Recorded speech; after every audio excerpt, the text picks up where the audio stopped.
Oke, Assalamualaikum warahmatullahi wabarakatuh. Mudah-mudahan ini jelas semua ya. Kalau teman-teman ada pertanyaan seputar self-crisis, ya boleh dituliskan di kolom komentar ya.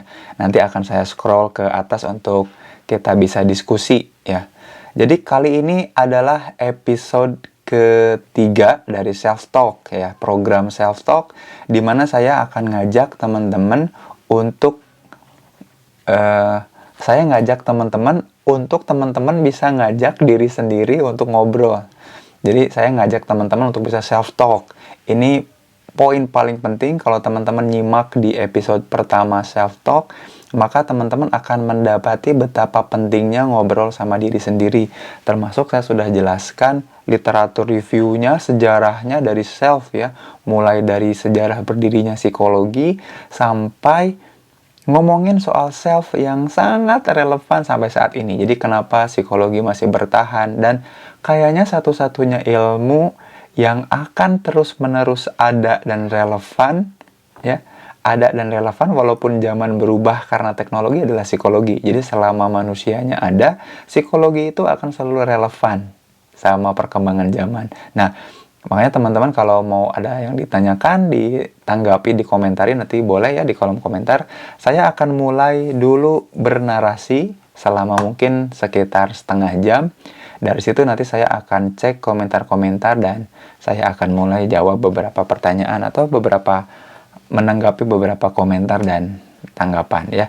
Tapi sebelum dimulai saya akan sapa dulu teman-teman. Ya.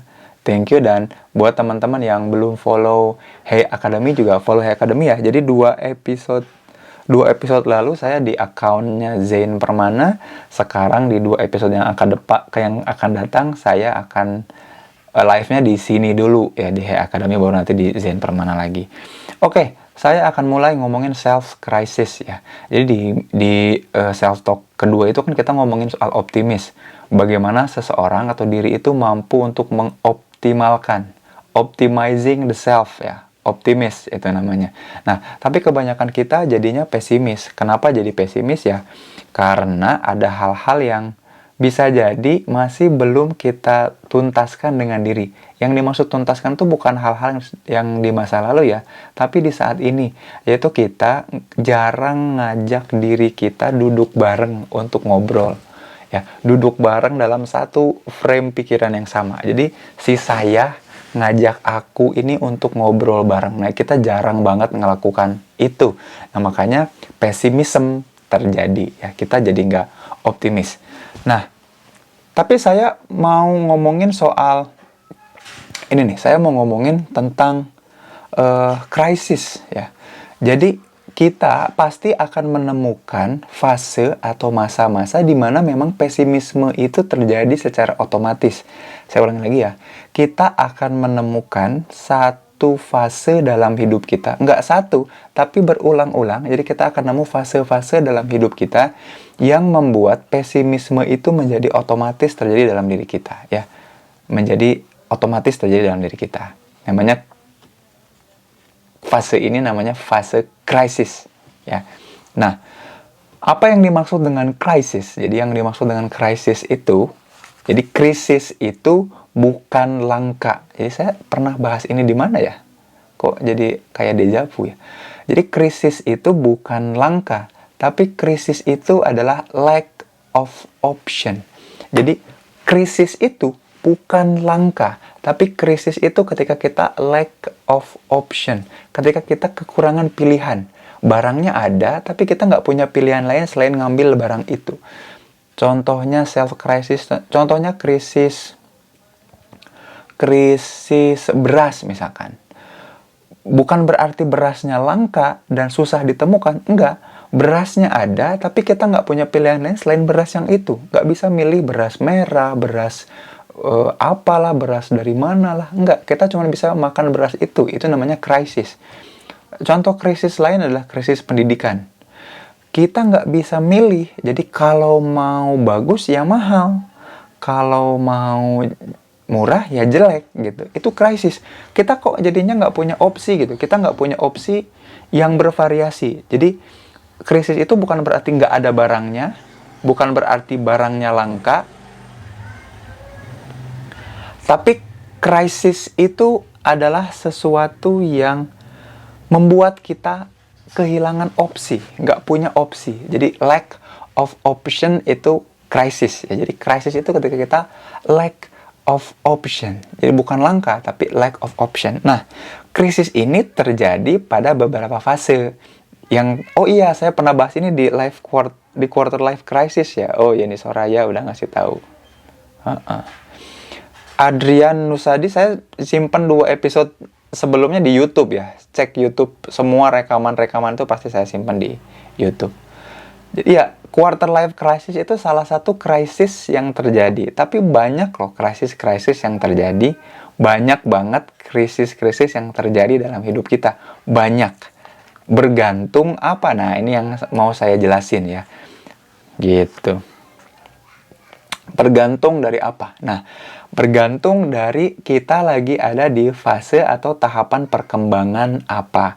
Jadi di psikologi itu ada satu cabang psikologi yang namanya developmental psychology atau psikologi perkembangan. Jadi psikologi perkembangan ini cabang psikologi yang khusus mempelajari tahapan-tahapan dari perkembangan manusia. Jadi yang dicek, dipelajari, dan dikaji dalam di sana adalah urut-urutan atau tahapan-tahapan dari perkembangan, transisinya ngapain, secara psikologis apa yang terjadi di masing-masing fase, dan juga kemudian mateng itu yang disebut mature di satu tahap itu kalau apa. Jadi poin penting di dalam fase-fase perkembangan itu. Jadi apa yang terjadi di tahap apa, naik ke tahap apa, dan selanjutnya. Dan yang mau saya omongin gini, di psikologi perkembangan itu ada satu istilah yang jadi kata kunci, yang disebut sebagai stage atau tahapan. Stage atau tahapan. Stage. Stage itu kayak panggung ya. Jadi jalannya perkembangan kita itu nggak kayak naik eskalator yang smooth banget, kita tinggal diem, smooth banget, nggak kayak gitu. Tapi stage itu kayak naik tangga. Jadi satu lagi naik. Bedanya apa sama eskalator ya? Kan eskalator tuh nggak naik, jadi dia halus. Jadi naiknya tuh linear gini nih. Naiknya tuh linear gini. Set. Kalau naik tangga gini, terus gini ya. Harus saya coret-coret nih. Jadi kalau perkembangan yang linear tuh kayak gini. Ini saya kasih kotak dulu, sorry.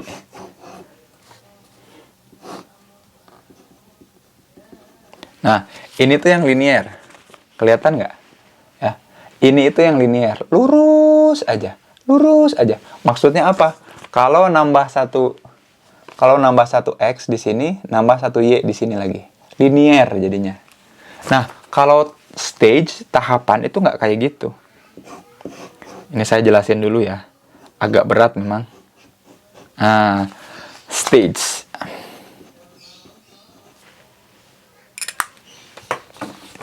Kalau stage itu kayak gini nih. Stage itu yang bawah. Ya.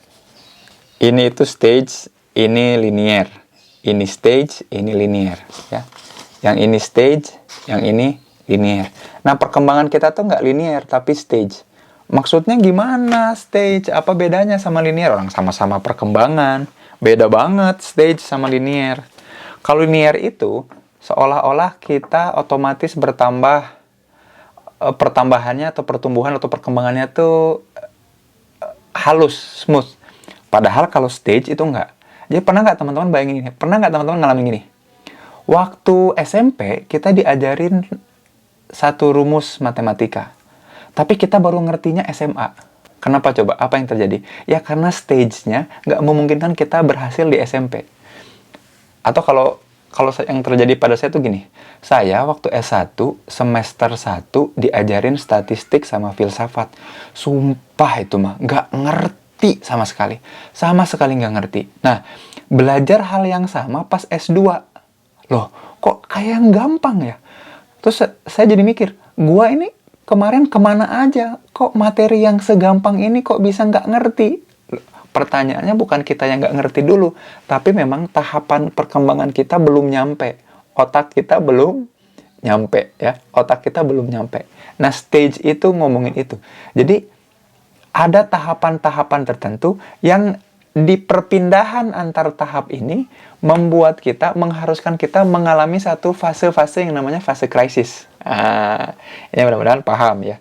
Waktu kita kecil sampai remaja, kita akan jarang mengalami atau menyadari fase krisis karena krisisnya itu dalam bentuk fisik, teman-teman. Saya ulangi lagi ya. Sedari kecil, bayi, balita, remaja, anak-anak, remaja, dan masuk ke dewasa, kita akan jarang mengalami atau menyadari krisis karena krisis yang terjadi seringkali krisis yang fisik. Contoh, ketika puber, fase menstruasi, dan PMS, sakit. Buat yang cowok juga sakitnya perubahan suara dan sering banget sakit tenggorokan dan flu gara-gara tumbuh jakun. Itu tuh krisis sebenarnya. We are lack of option. Kita kan nggak bisa milih. Jakunnya jangan tumbuh sekarang lah, nanti aja besok-besok gitu ya. Atau jakunnya jangan terlalu atas, agak bawahan dikit. Kan kita nggak bisa milih. We are lack of option into that crisis. Tapi krisisnya krisis fisik, bukan psikologis. Atau kalau lebih mau mundur di zaman bayi aja ya, zaman balita. Contoh krisis tuh gini. Setiap anak demam itu artinya akan ada skill atau akan ada pertumbuhan. Ya, jadi tiba-tiba demam nih. Anak saya tiba-tiba demam. Kemarin makannya benar, neneknya juga benar. Oh, ternyata akan tumbuh gigi gitu. Atau tiba-tiba demam parah, ternyata mulai bisa merangkak. Demam lagi ternyata mulai bisa melangkah dan jalan. Ternyata ada fase-fase di mana kita akan terpaksa untuk krisis, lack of option. Tapi kalau semenjak bayi sampai dengan agak-agak mulai dewasa, umur 19-an, 18 sampai 19-an, itu kita nggak akan merasakan itu, kita nggak akan menyadari itu, karena krisisnya terjadinya itu di mana? Di fisik, bukan di psikis, bukan di psikologis. Nah, yang mulai krisis secara psikologis adalah yaitu mulai di umur 15-an sampai umur terus. Jadi mulai 15-an itu mulai krisis terjadi. Krisis apa yang terjadi? Krisis yaitu di mana fase hidup kita mengharuskan kita untuk memilih. Dimulai dari kapan? Dimulai dari umur sekitar 14 atau 15 tahun, kita mulai harus merasakan yang namanya rasanya jatuh cinta, teman-teman ya. Kalau teman-teman masih ingat atau sempat mengalaminya, umur 14-15 itu kita sangat mudah untuk tertarik dengan lawan jenis ya. Dan itu fase krisis yang pertama, namanya krisis pubertas. We are lack of option. Yang ada yang kita sukai. Makanya kadang jatuh cinta atau cinta pertama kita itu kalau dipikir-pikir lagi menjijikan ya. Kita suka sama kakak kelas yang kalau dipikir-pikir nggak cakep-cakep amat. Ya karena kita lagi pubertas itu.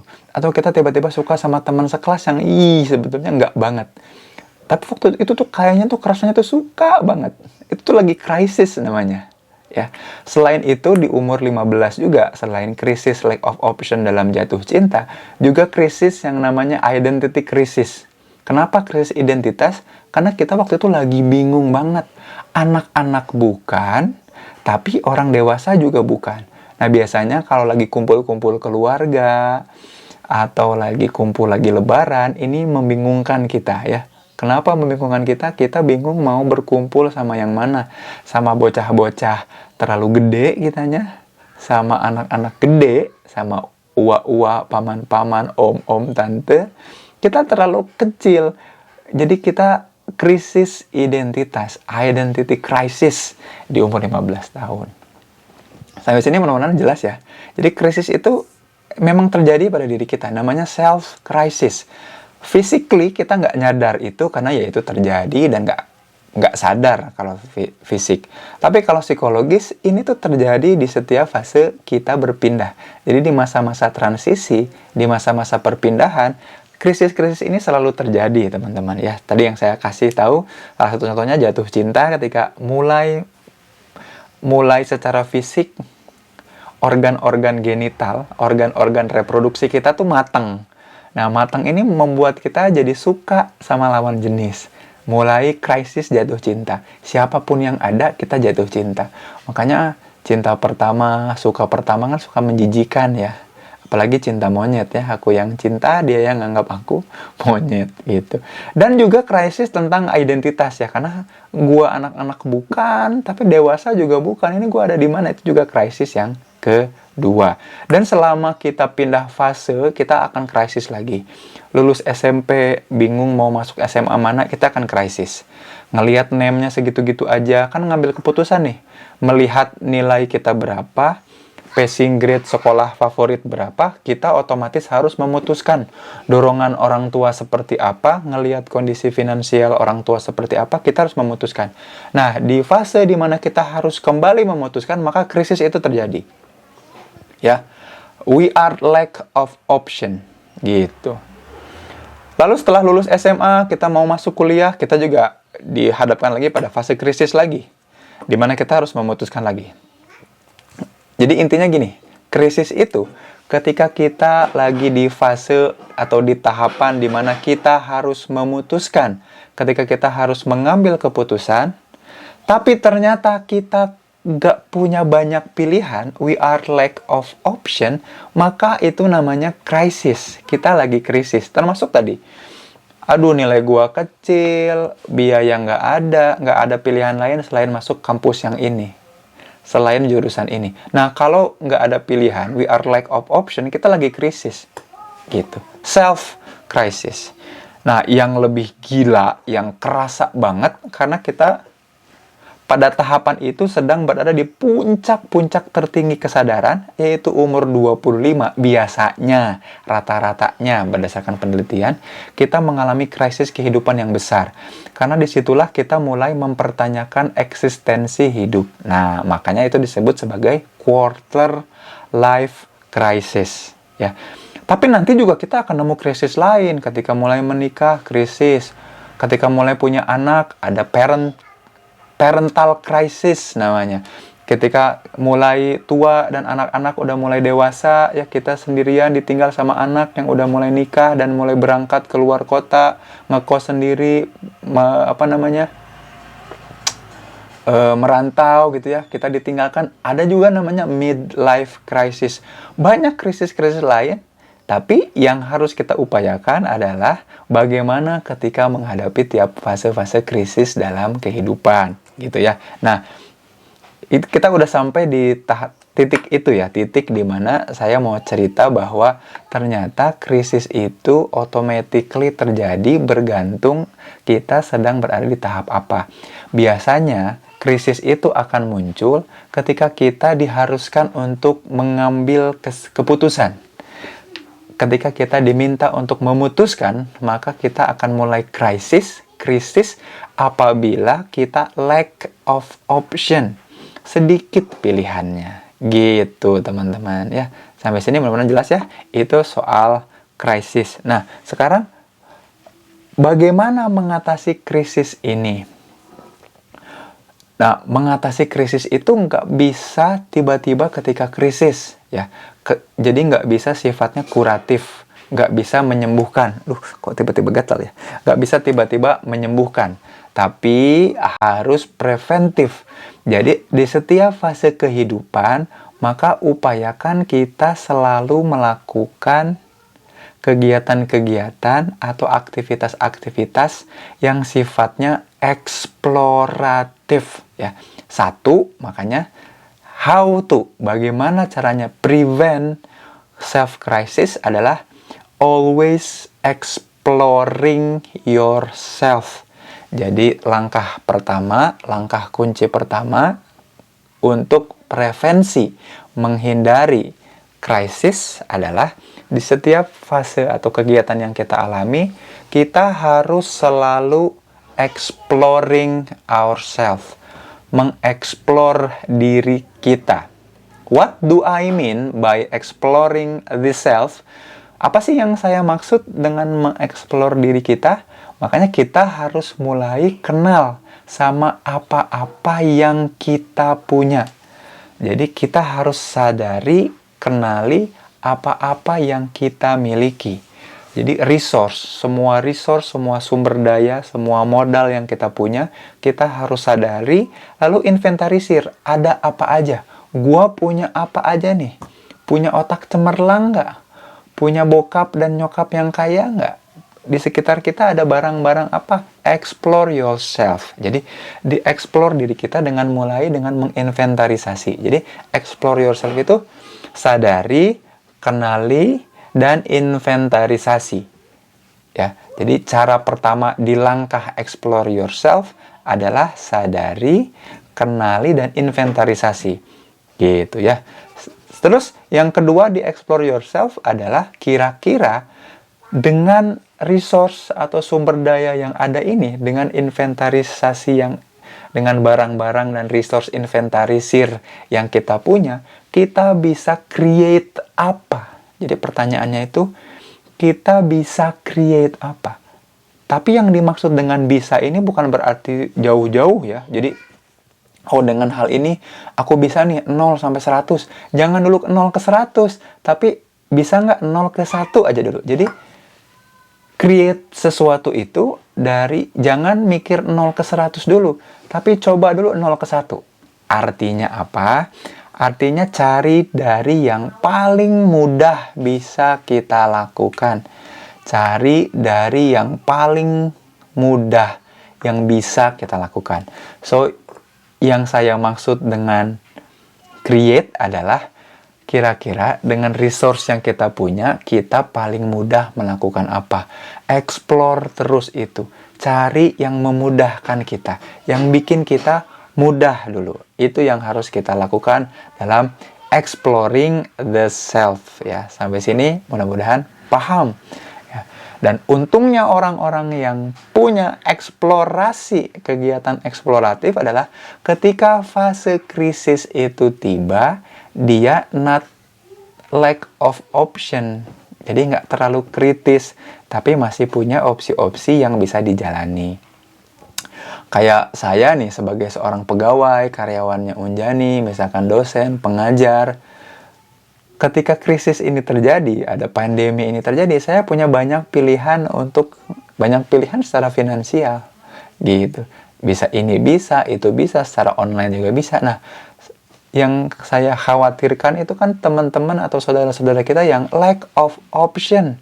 Karena selama hidupnya, selama ini bisa jadi nggak pernah mengeksplorasi pilihannya, nggak pernah mengeksplorasi diri. Ya kalau gitu ya gitu aja. Kebayang nggak teman-teman SD didikte, SMP masuk didikte, SMA masuk juga didikte, kuliah juga nggak mengeksplor organisasi, lulus kuliah pilihannya otomatis kerja juga didikte sama kantornya, sama kerjaannya, sama bosnya, nggak mengeksplor diri, nggak mencoba hal-hal di luar diri yang yaitu ketika datang fase krisis, tamparannya akan besar dan kuat. Nah, masuk fase krisis ini akan membuat teman-teman frustrasi. Frustrasi itu ketika teman-teman ingin mencapai satu hal seolah-olah dihalangi oleh tembok. Teman-teman punya keinginan, punya tujuan dihalang oleh tembok. Seolah-olah dihalang oleh tembok, namanya frustrasi. Frustrate. Nah, frustrasi itu akan membuat kita agresi, berbuat kasar. Kalaupun nggak bisa kasar sama orang lain, kasarnya sama siapa? Sama diri kita. Semakin self-harm, secara psikologis, semakin jahat dan galak sama diri kita, semakin rusak diri kita. Ya, self-crisis. Nah, ketika kita nggak punya opsi, rusak sama diri kita, disitulah kita mulai tidak percaya sama diri kita, nggak bisa mengoptimalkan diri kita, mulai mudah baper, mudah overthinking, mudah depresi, dan sebut semua hambatan-hambatan psikologis, sebut aja, itu pasti akan terjadi pada diri kita. Makanya ini lanjut juga di pertemuan kedua kemarin ya, yang banyak komentar, Tapi gimana cara optimis, orang aku tiba-tiba kepikiran ini aja jadi pesimis? Ya itu karena kita lack of option, gak punya pilihan, jarang mengeksplorasi, sehingga hasilnya frustrasi dan agresi. Agresinya gak bisa ke orang lain, agresinya jadi ke diri sendiri. Self-harm. Self-harmnya bukan menyakiti fisik, tapi secara psikologis. Tidak percaya sama diri kita, merendahkan diri kita, underestimate sama diri kita. Nah, itu yang harus teman-teman waspadai. Gitu, teman-teman. Yuk, sampai sini. Silahkan kalau ada yang mau nanya, saya tunggu. Silahkan kalau ada yang mau bertanya. Ya, wis, ada Filosofi Ruang Hati. Jangan lupa nanti hari Minggu saya akan share hasil temuan penelitian saya di Filosofi Ruang Hati. Jadi kalau self-talk itu kan bahasanya filosofis, serius, ngobrol sama diri sendiri gitu ya. Kalau di Filosofi Ruang Hati saya punya episode namanya apa ya, lupa, baper. Ya, ngomongin soal perasaan ya, ngabuburit sambil ngomongin soal perasaan. Nah, saya nanti di Filosofi Ruang Hati itu akan bahas 6 tanda kenapa kita harus segera putus dari hubungan kalau 6 tanda itu udah muncul. Nah, itu akan dibahas nanti di Filosofi Ruang Hati. Yuk, teman-teman silakan kalau ada yang mau bertanya. Atau saya coba scroll ke atas ya. Wow, lumayan juga ya ternyata audiensnya. Kalau di akun Zen Permana, nanti saya biasanya akan duet sama Alwin, atau self-talk juga nanti biasanya di sana. Jadi self-talknya giliran kadang di Hey Academy, kadang juga di Zen Permana gitu. Terima kasih jempolnya Ika Karima ya. Wah, ini udah ada Dini, ada Faradis ya. Kita lagi ngomongin self-crisis. Ada yang mau ditanyain? Atau udah cukup jelas? Cukup jelas pusingnya? Cukup bingung? Ada yang mau ditanyakan? Aduh, ini jempolnya kepencet terus. Jempolnya kegedean.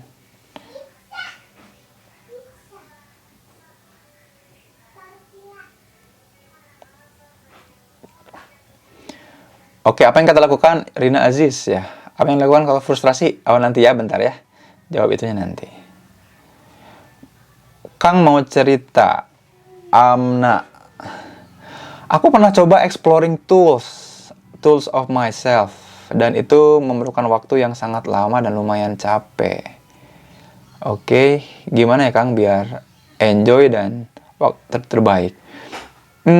Jadi sebelum enjoy, kita harus buat mudah dulu. Jadi sebelum enjoying something, sebelum enjoy sama sesuatu, kita harus mencari hal yang paling mudah dilakukan dengan sesuatu itu. Ya. Jadi kalau ternyata lagi exploring the tools dan itu lama dan capek, artinya it's not easy. Oke, harusnya cari bagian yang paling mudah dulu dari tools of myself. Cicil aja, dicicil one at a time aja. Jadi one part of a time. Jadi jangan buru-buru, kalem-kalem aja. Jadi kita nggak akan nyampe di titik enjoy sebelum easy-nya kita dapat gitu ya Amna else gitu. Melakukan mungkin hal kali ya Adrian ya, melakukan hal yang kita sukai ataupun random, apakah termasuk explore? What do you mean by random ya? Random itu bukan acak dan ngasal. Jadi ini yang banyak orang itu salah mendefinisikan, termasuk Adrian mungkin ya. Jadi random itu bukan ngasal. Jadi ya gue pilih random aja. Itu artinya tuh gue pilih ngasal aja. Random itu bukan itu pengertiannya teman-teman. Random itu di antara hal-hal yang sudah kita punya, mereka itu punya peluang yang sama. Jadi by chance. Jadi punya equal chance, itu namanya random. Kalau ngacak-ngacak dan ngasal, itu bukan random namanya. Itu chaotic namanya, chaos. Jadi kalau random itu bukan ngasal. Random itu artinya yang kita punya peluang yang sama gitu. Nah, jadi kita inventarisir dulu. Tadi ya pakai langkah yang exploring the self tuh, inventarisasi dulu. Habis diinventarisasi, Mereka punya peluang yang sama untuk kita explore. Nah, itu namanya random, Adrian. Nah, dari yang mana? Apakah dari yang kita sukai? Apakah dari yang random? Ya, kalau ada yang kita sukai, ya dimulai dari yang kita sukai. Kenapa harus dimulai dari yang kita sukai? Karena yang kita sukai biasanya paling mudah, paling menarik minat, karena kita suka, gitu. Setelah itu yang mana? Setelah itu dari hal-hal yang kita punya, yang kita inventarisir. Jangan hal-hal yang nggak ada. Jadi jangan pernah mengeksplor dari hal-hal yang nggak ada.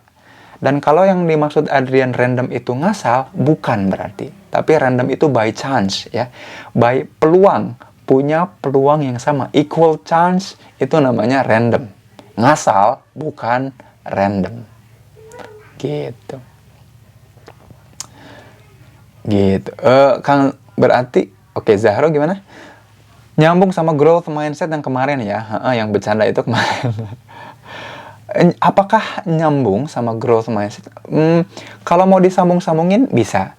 Tapi kan gini, growth sama fix itu keyakinan kita terhadap skill yang kita punya, terhadap ability yang kita punya. Ini before itu. Ini sebelum kita punya keyakinan. Jadi kita masuk kepada satu fase. Di fase ini kita dapetin apa? Nah, dapetin skill misalkan. Nah, skill ini kita yakini menetap, apa kita yakini bisa bertumbuh? Nah, kalau skill ini kita yakini bisa bertumbuh, namanya growth mindset.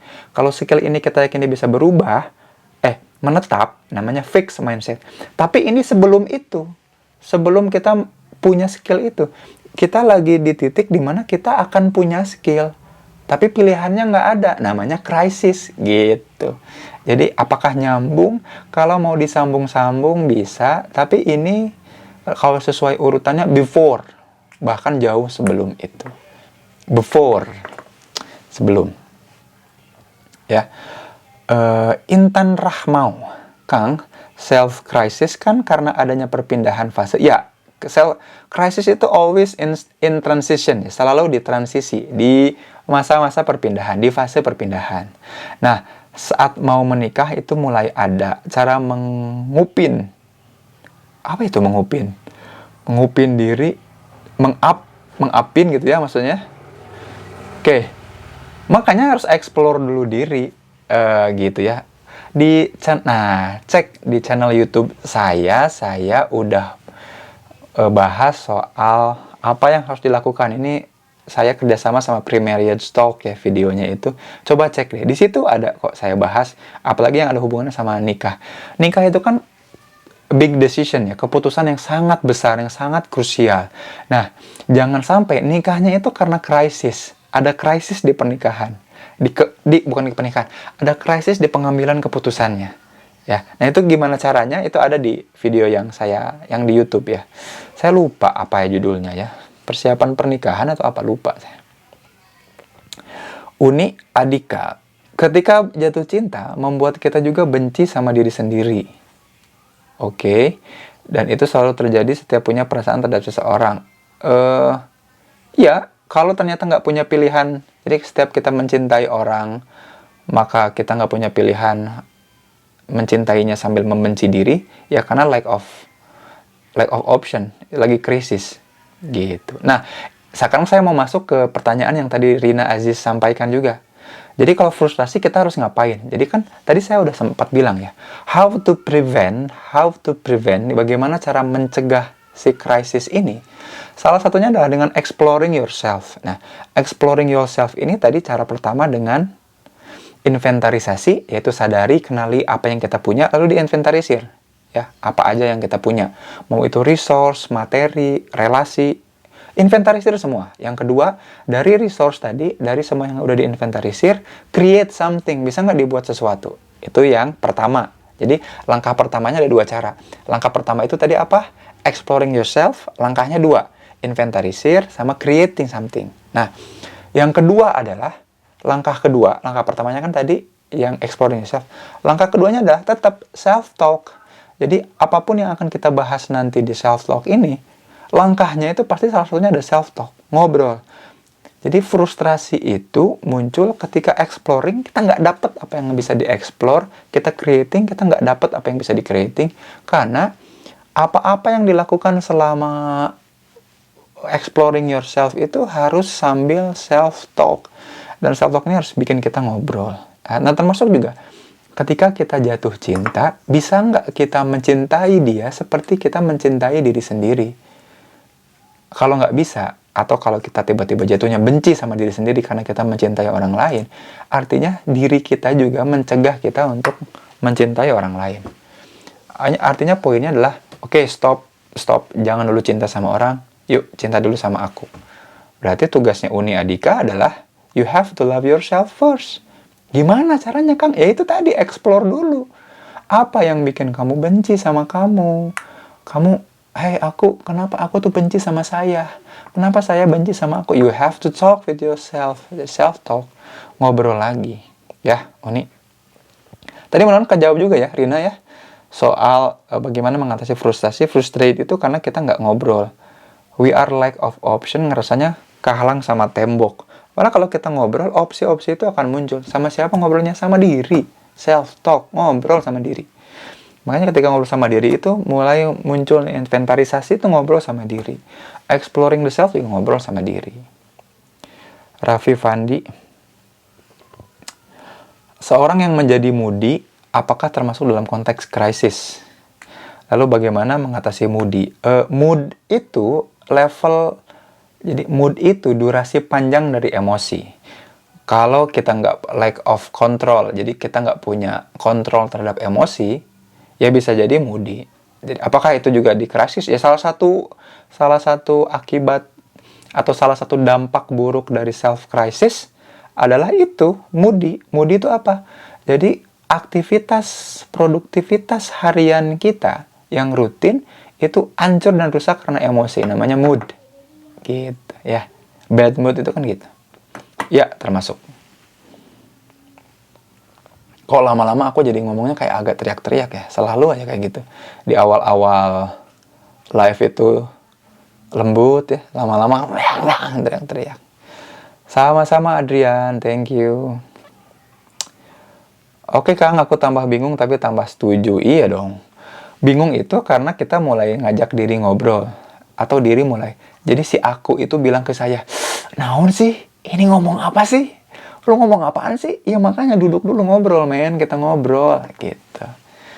Ica Rizka Dewi. Kang dulu pernah berjuang dengan sangat untuk sesuatu. Kemudian didapat. Oke, namun setelah itu untuk hal-hal lain saya tidak berjuang. Sehingga saya, Ya, karena ketika dulu berjuang untuk sesuatu, you are involving yourself in the self-talk. Jadi ketika kita berjuang itu, otomatis diri kita akan kita kerahkan. Mengerahkan itu membutuhkan Ica untuk ngobrol sama diri Ica. So, kalau ternyata untuk hal lain tidak berjuang, maka tandanya effortless. Effortless itu ya si sistem obrolannya, self-talknya nggak jalan lagi. Balik lagi, ngobrol aja lagi sama diri. Ya, self-talk, ajak diri. Involving yourself. Jadi libatkan lagi diri. Gitu. Oke, ada lagi. Apa perbedaannya dengan memanjakan diri? Maksudnya, self-love kali ya, Rike. Apa bedanya self-love dengan memanjakan diri? Self-spoiled. Ya, jadi orang tuh suka salah mendefinisikan manjain diri itu sebagai bagian dari self-love ya. Itu salah banget. Jadi self-love itu bukan ngemanjain diri, bukan bikin kamu relax dengan rebahan, manicure, pedicure, spa, atau memanjakan diri dengan berangkat ke Pulau Dewata, berjemur di pinggir pantai, atau menikmati udara segar gunung. It's not self-love, itu self-spoil namanya, ngemanjain diri. Ngemanjain diri artinya membuat diri kita berada cukup lama di zona nyaman. Itu namanya ngemanjain diri. Kalau self-love itu enggak.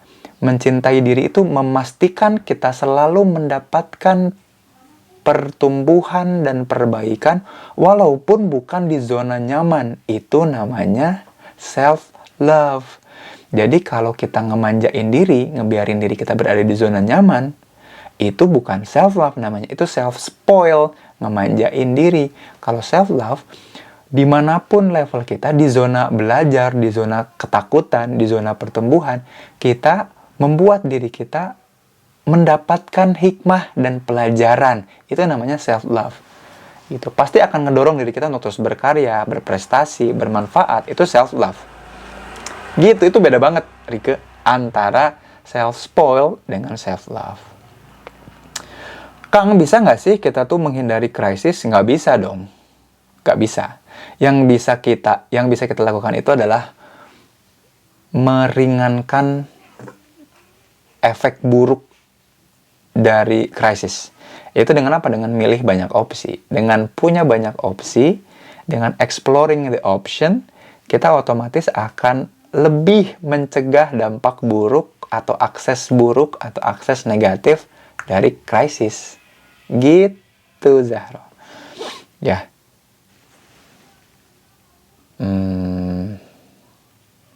Bagus, iya, kalau bingung itu bagus. Asal after bingungnya itu harus ada opsi, harus ada kesepakatan dan keputusan. Oke, so apa yang harus aku lakukan? Berangkat, gitu. Devita Sari, halo.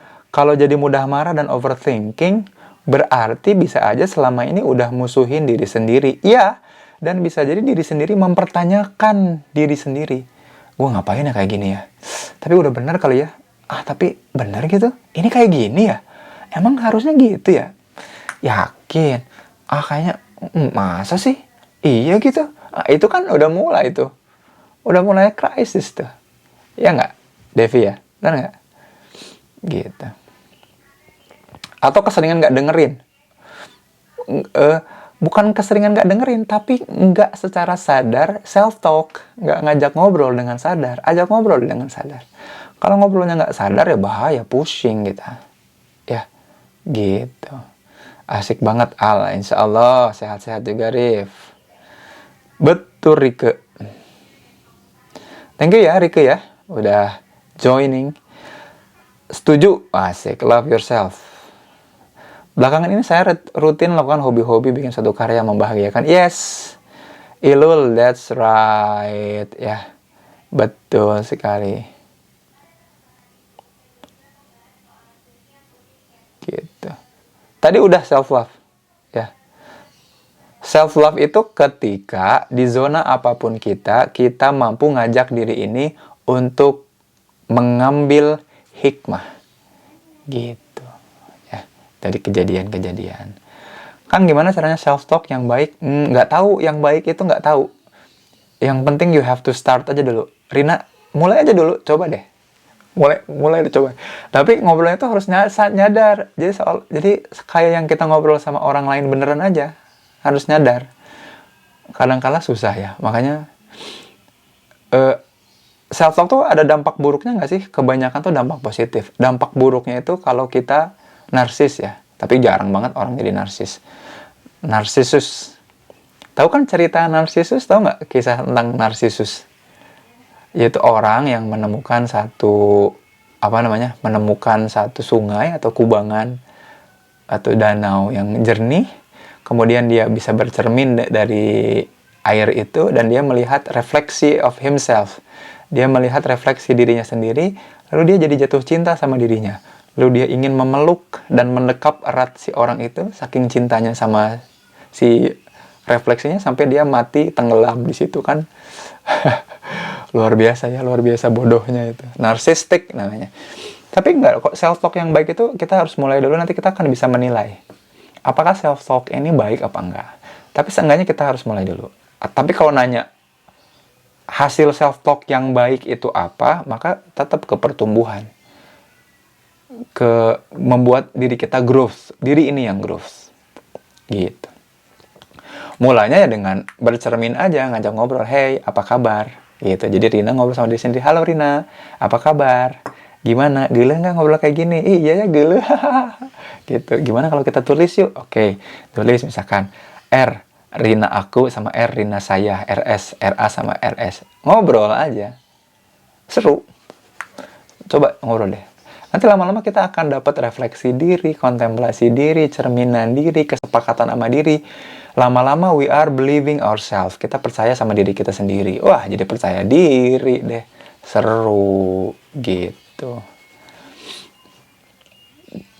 Oke, kalau tadi kan masih pencegahan. Kalau krisisnya sudah terjadi, gimana? Itu pertanyaan yang bagus nih di segmen ini ya.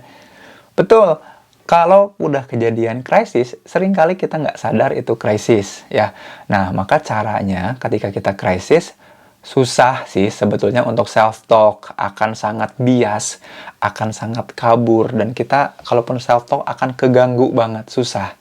Maka kalau udah terjadi krisis pada diri kita, pada kehidupan kita, minta support, minta bantuan orang. Minta bantuan orang supaya kita bisa growth, bisa mandiri, bisa tumbuh. Gitu. Sama kayak quarter life crisis, ya mau nggak mau kita harus bikin karya, buat karya, tapi nggak bisa kalau nggak dibantu. Gitu. Maka kalau udah masuk ke fase krisis, ya mau nggak mau kita harus minta bantuan, harus bergabung sama komunitas yang positif, yang bisa ngedorong kita untuk bisa berkarya dan berprestasi. Minimal berkarya dulu aja. Ngasilin sebuah karya. Gitu. Kan kalau self-talk bisa nggak memberdayakan? Memberdayakan tuh bisa kan? Memberdayakan diri. Memberdayakan diri maksudnya? Atau memperdaya? Enggak kok. Memberdaya pasti otomatis. Makanya kita harus jujur juga sama diri sendiri juga kan harus jujur. Nah yang memendam rasa itu kan yang nggak jujur sama diri. Gitu. Bener banget ya Uni ya. Bener, setelah self-talk biasanya makin tenang. Kenapa makin tenang? Karena kita nenangin diri kita sebetulnya. Gitu. Dikira gila nanti. Ya, kalau kelihatan orang dikira gila, tapi kan hasilnya bagus sebenarnya buat diri. Kalau kita datang ke psikolog juga, atau ke psikiater, atau ke coach lah ya, katakanlah, kita akan juga diajak ngobrol sama diri kok. Jadi kita dipandu. Jadi gini, kalau kita ke psikolog itu sebetulnya kita lagi ngobrol sama diri, cuman pakai perantara yang namanya psikolog. Dia nanya-nanya pertanyaan yang membuat kita nanya sama diri sendiri. Sebenarnya sama aja prosesnya. Cuman bedanya kita pakai profesional dan mahal karena bayar. Gitu. Nggak apa-apa, banyak nanya juga Zahro. Kalau semisal kita dihadapkan sama self crisis, terus kita punya beberapa opsi, tapi akhirnya nyesel, itu bukan lagi ngomongin krisis, itu ngomongin soal decision making, itu beda topik nanti. Regret ya, penyesalan. Nah, tapi yang harus dipahami, Zahro, dari penyesalan, jangan takut salah dan jangan takut menyesal. Karena ketika kita menyesal, yang gagal itu adalah rencananya, bukan diri kitanya. Yang gagal itu adalah aktivitasnya, bukan dirinya. Jadi nggak ada masalah sama dirinya. Nggak ada masalah sama si krisisnya. Jadi nggak ada masalah sama diri dan krisisnya. Ketika kita gagal lalu menyesal, harus kita perhatikan nih. Pastikan gagalnya itu aktivitasnya, rencananya, nyampe ke goalsnya. Bukan diri yang gagal. Diri yang udah berhasil ngambil keputusan dan menjalankan keputusan itu nggak gagal, itu berhasil. Yang gagal itu rencananya. Kita harus sadari bahwa rencana manusia bukan rencana Allah. Allah lebih tahu skenario terbaik untuk kita. Ya, gitu. Nggak apa-apa, nggak masalah. Sami-sami, wa iyaka, wa iyaki, ya Rina Aziz. Oh, maksudnya self-talk bisa bikin enggak juga. Kecuali kita suka ngerendah-rendahin diri, nah itu yang bahaya. Ya. Makanya, cek Devi, cek video yang self-talk yang episode 2. Itu saya ngomongin tentang optimism, yang ngajak kita buat optimism. Gitu. Iya, nah benar. Jadi Devi Tasari harus ngajak ke optimism. Ada di episode self-talk kedua. Boleh. Kan gini, Uni Adika ya. Kalau kita ngobrol sama diri sendiri, seolah-olah kita ngobrol sama orang yang kita percaya. Itu salah? Enggak. Kan ngobrol itu antara dua nih. Antara aku aktual, aku senyatanya, sama aku ideal. Jadi belum aku, tapi aku pengen kayak gitu. Boleh kan? Aku yang sekarang dan aku yang aku inginkan. Aku senyatanya dengan aku yang nanti di masa depan. Boleh kok. Ngobrol kayak gitu juga boleh. Nggak masalah. Gitu teman-teman. Iya dong. Kan skill utamanya memang nih ngomong. Nah makanya Saya tuh punya keunggulan, bisa katanya bisa untuk mencari kata-kata yang tepat untuk mengungkapkan sesuatu. Nah, dulu itu sering banget ngeblank. Makanya perlu banget sekolah untuk menuhin isi kepala ya, gitu. Alah, ada yang ngamen, saudara-saudara. Gitu. Sama-sama, Devi. Keren. Ini kedengeran nggak suara ini? Pak, apakah berusaha bangkit dari self-crisis dengan self-talk dan menanamkan positivity? False positivity.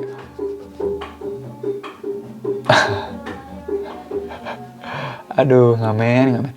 Semua positivity itu akan jadi false kalau kita tidak wujudkan di kenyataan, ya. Semua positivity itu, jadi gini, semua hal positif dalam ide pikiran kita akan jadi false kalau kita tidak wujudkan di kenyataan. Maka tugas kita adalah mewujudkan di kenyataan. Semua positif itu juga akan jadi false kalau nggak diwujudkan mah. Kita harus semangat, kita bisa, tapi nggak ngerjain apa-apa, ya itu mah false atau namanya. Gitu. Teh Rike, gimana Teh Rike? Mau nanya lagi, kalau bangga dengan diri boleh. Boleh banget kok berbangga diri. Yang nggak boleh itu cuma dua kan. Sombong itu kan. Yang dua itu adalah apa? Menolak kebenaran. Jadi kita tahu itu benar tapi kita tolak. Itu nggak boleh. Yang kedua, merendahkan orang lain. Itu nggak boleh. Apakah Rasul pernah berbangga diri? Pernah. Jadi suatu saat Rasul lagi jalan, terus tiba-tiba nggak sengaja ngedenger orang-orang lagi membanggakan amalannya, ibadahnya. Yang satu bilang gini, aku akan terus-menerus sholat gitu. Nggak akan tidur-tidur, aku mau sholat terus, nggak akan tidur-tidur, gitu. Yang satu lagi bilang, aku nggak akan menikah, gitu. Mau tetap menjaga pandangan, nggak akan nikah. Yang satu, aku mau puasa, nggak akan batal-batal, gitu. Terus Rasul bilang gini, ini di hadisnya, sahihnya gini, beliau bilang gini, Rasulullah SAW bilang gini, siapa di antara kalian yang amalnya paling baik? Diam aja semuanya, tiga orang itu diam. Terus Rasul bilang, aku, katanya gitu. Aku yang amalnya paling baik, tapi aku tidur, aku berbuka, dan aku menikah. Gitu. Itu kan berbangga ya. Jadi kalimat pertamanya kan kalimat berbangga. Siapa yang amalnya paling baik? Aku, tapi aku beribadah, aku tidur, aku berbuka, dan aku juga menikah. Jadi boleh kok berbangga sama diri, boleh. Susah, belum dicoba dulu aja. Dicoba dulu. Gitu Kang Yogi, dicoba dulu, insya Allah bisa. Ya semua juga kan butuh penyesuaian ya. Ketika malah merasa sulit ya pasti itu lagi krisis juga. Ini bener nggak ya kayak gini ya, asal lucu. Tapi lama-lama, dan ketika lucu melakukannya, mood kita akan naik dan itu jadi bagus. Gitu teman-teman. Aduh, kayaknya waktu kita terbatas nih. Satu pertanyaan terakhir ya. Uni, gimana nih? Saya sering dijadiin tempat curhat. Alhamdulillah nasihat atau apa yang saya sampaikan bisa bikin tenang mereka. Oke, kalau itu, jadi kalau mudah untuk menjadi pendengar yang baik, mudah untuk ngasih saran, dan mudah dipercaya, itu first start, awalan yang bagus untuk memulai explore diri. Gitu. Oke, terima kasih. Self-talk 3 ini juga akan saya save, tapi bukan di story, tapi saya save-nya di YouTube. Jadi kalau teman-teman belum nyimak YouTube Self-talk episode pertama dan kedua, bisa disimak di YouTube Zain Permana. Hey Academy juga akan mulai kelas Siapakah Aku ya bulan Mei. Yes, bulan Mei akan ada lagi kelas Siapakah Aku. Sudah ada 11 pendaftar. Jadi tiap bulan selalu ada sampai maksimal 20 orang. Tapi biasanya kita tutup juga di 15 juga kan, takut adminnya capek. Karena kita mentoring banget supaya teman-teman bisa tahu siapa diri teman-teman. Ya silahkan daftar aja nanti di Hey Academy. Dimentorin langsung sama saya, kita explore siapakah aku. Dan hari Minggu nanti saya akan bahas di @filosofi ruang hati 6 tanda kalau itu kejadian sama kamu harusnya mengakhiri hubungan atau putus ya. Thank you, sampai jumpa lagi di live saya berikutnya. Makasih banget udah mau ngerendahkan diri dan merendahkan hati untuk menyimak live ini. Saya pamit ya. Assalamualaikum warahmatullahi wabarakatuh. Dadah.